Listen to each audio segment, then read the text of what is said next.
Stephanie Miller welcomes Michael Steele to the program.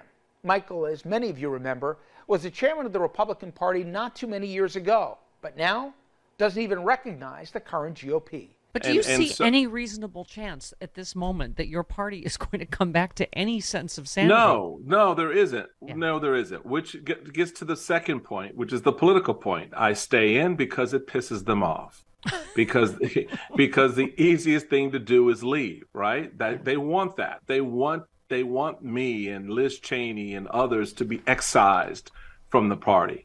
The longer you stay, the more you hold up the mirror to show them that Dorian Gray image of what they've become. I think it's valuable. So when that point does come and it breaks, then you can walk out. I can walk out with clean hands and say, all right, MFer, I tried. Yeah. I did everything I could. All right. So you bitches are on your own. Okay. That's how this works. See, this is why I fall in love with you every time, even though you tell me you're the scorpion that's going to sting me when we get to the other side of the Trump River. I saved a tweet for you, though, because I got to say, how does this reconcile with any kind of small government party that Joe tweets? Republicans want to control what clothes you wear, what books you read, what history you can learn, what medication you can take, what words you can say, what gender you are, who you can love or marry, what you can or cannot do with your own body. I mean, what? So we have become, Stephanie, the thing that we always railed against. We have become the very thing. I mean, it is the quintessential moment of projection where all those things that we said about others, doing to us, right? Making these claims that, they want to take away our freedoms. They want to take away our liberties. They want to take away our rights. Well, you just went through the checklist of things that the party has done in the last 7 years and continues to do.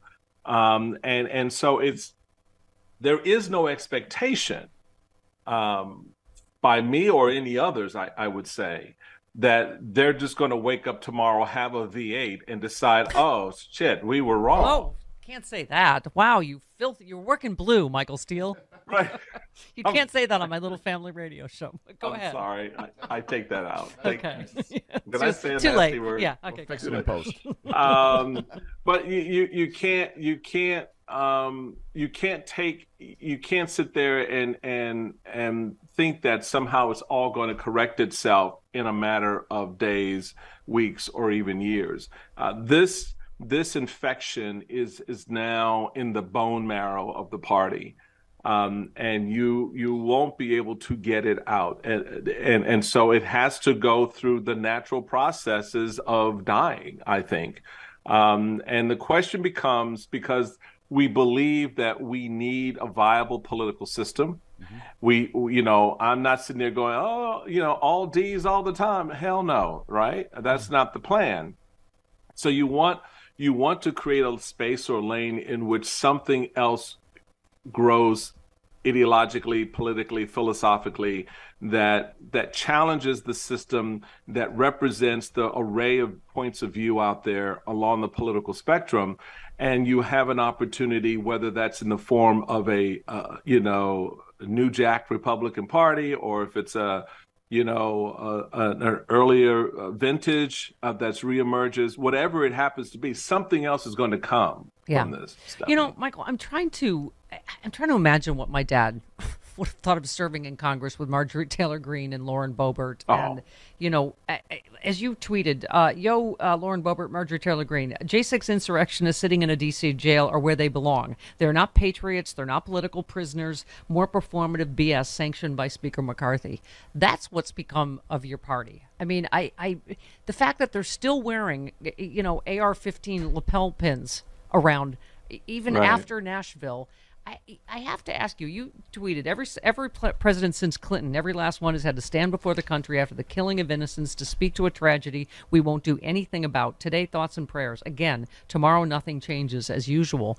But you've got Republicans now, Michael, saying, we're not going to fix this. Oh, we've done all we can do. That's it. Guns are the number one killer of children, and that's it.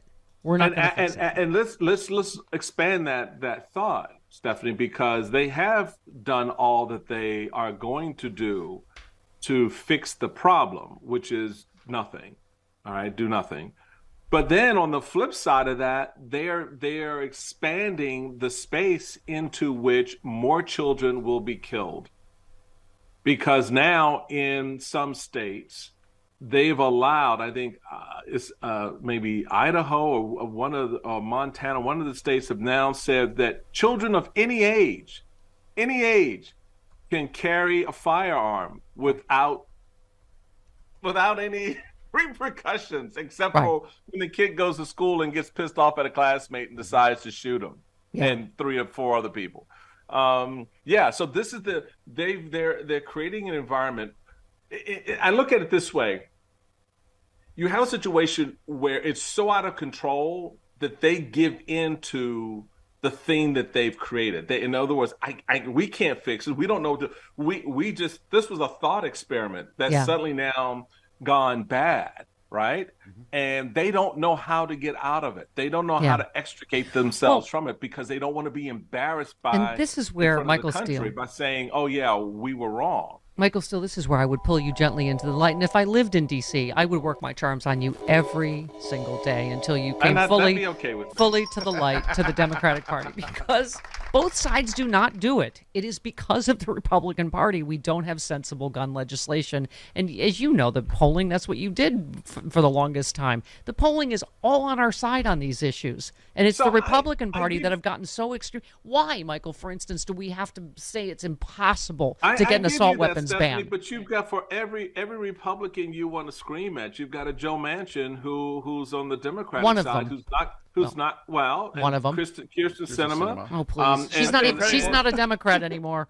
Well, but I'm just saying, back in the day when the Democrats had control of the White House, the Congress, and the Senate, give me the legislation they promoted to the country, even if they knew it was going to lose, to reform the system. I don't recall the Clinton bill. I don't recall the Obama bill, and I don't recall the Biden bill. It's under George W. Bush that the assault weapons ban expired, and we have the statistics on that, on how, what is it, 250%? Mass shootings have gone up since we let that expire. We have the stats from UK and Scotland. I got that, but you've also had Democrats in charge of the Congress, the House, the Senate, and the White House. And nothing's gotten done either. My point is, it's easy for both of us to sit here and blame the Republicans, and there's a lot to put at their doorstep, right? But all of it, almost all of it. They just got the majority back, and it's only a 4-seat majority in the House. Yeah. Right? Nancy Pelosi had the majority, a 4-seat majority, and worked miracles, but I didn't see the gun legislation proposal.